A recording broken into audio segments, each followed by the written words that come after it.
3, 2, we have ignition, and... The U.S. Air Force Space and Missile Systems Center, or SMC, successfully launched the 5th Advanced Extremely High Frequency Satellite, also known as AEHF-5.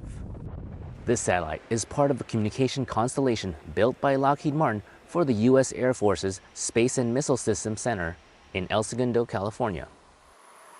A couple of days prior to launch, personnel from SMC, Aerospace Corporation, and Lockheed Martin monitored the Atlas V rocket roll to pad. Board waiver. Today we are doing roll to pad, which is where we move the rocket from our vertical integration facility to the pad in preparation for our launch. Well, if they come back and they violate above 55%, then I guess we have to do another. Personnel in this room are used to work through any possible SV anomalies, and as well as integrated anomalies where it's something that affects both the SV and the launch vehicle.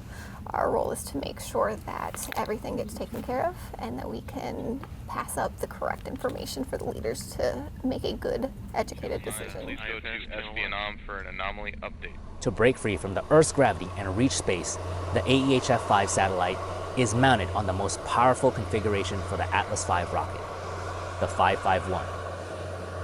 This is the most powerful configuration of the Atlas V rocket.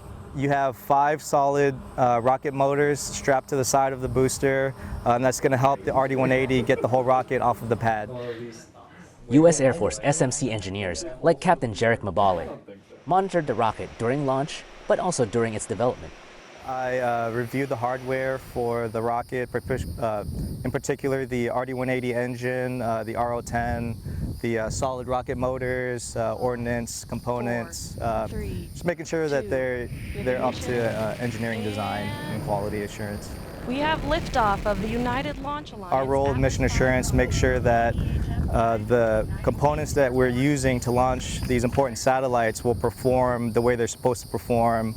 They were designed quite some time ago, but over time we need to make sure that they still meet the high quality standards for putting very important satellites on top and launching them correctly. The AEHF-5 constellation provides highly secure, jam-proof communications between U.S. national leadership and deployed military forces.